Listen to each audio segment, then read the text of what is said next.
Hello, my name is Jason Harris, and here we are live on Facebook. Wanted to let you know I am the Vice President and Chief Operating Officer at Financial Freedom Wealth Management Group. And today, or actually this whole month, is Financial Literacy Month. And so each day our team is hopping on here to go over a few tips and things that we hope you will find helpful, that I know we certainly have, and so have our clients. And so today we're going to talk all about IRAs. What that stands for is Individual Retirement Accounts. A very confusing name that the government has given to these accounts as a way to allow you to contribute in different ways. And so we're going to cover 3 different types of IRAs today. And the reason why we're covering this now is because the deadline is quickly approaching on contributing to your IRAs. The deadline this year is April 18th, which happens to be a Monday. So anyway, that's just a little side note for you.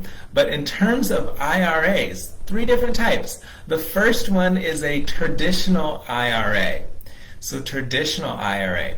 What this allows you to do is save money on taxes today. So this would be taxes that you'd save for this tax year. Or in terms of the deadline, it's actually last year, 2021.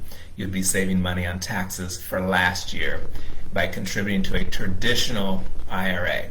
And you have throughout the whole year plus a little bit into next year up till tax day to file for that. But the beauty there is that your investments that you put in there, they are not taxed when they go in. You get a tax break, but they're growing tax deferred. So you do not have to pay taxes on that money until you take it out. And at the point that you take the money out, whether it be a small portion or a large portion, usually in your retirement years, you do have to pay taxes at that point. And just a little side note, if you take it out too early, there's also an additional tax known as a penalty. So be careful there. The second one I want to talk about is a Roth IRA. That's a Roth IRA.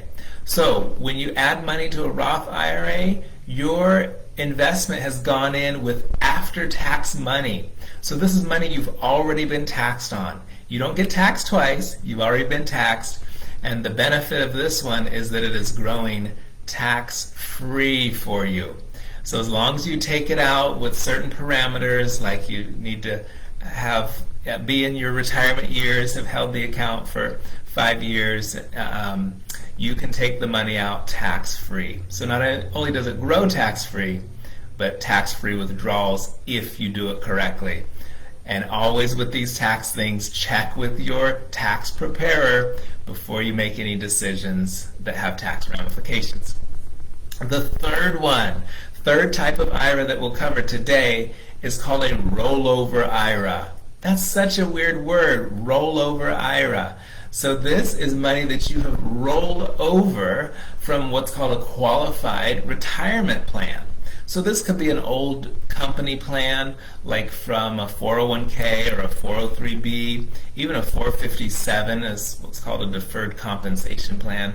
So those are all qualified retirement plans. You can roll it into these rollover IRAs if you like, because doing that does not create a tax ramification for you.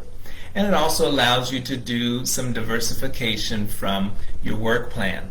Now there are pros and cons with rolling it over, so you will always want to check and make sure you've covered all your bases and seen all of your options of what you can and can't do with the rollover IRA. So these IRAs can be very helpful to you. It's worth exploring to see if it's right for you. We'd be glad to help you with that if you so desire. But we hope this has been educational and helpful. And tomorrow we'll hop right back on here and provide another exciting topic for you. So look forward to it and enjoy Financial Literacy Month. Take care.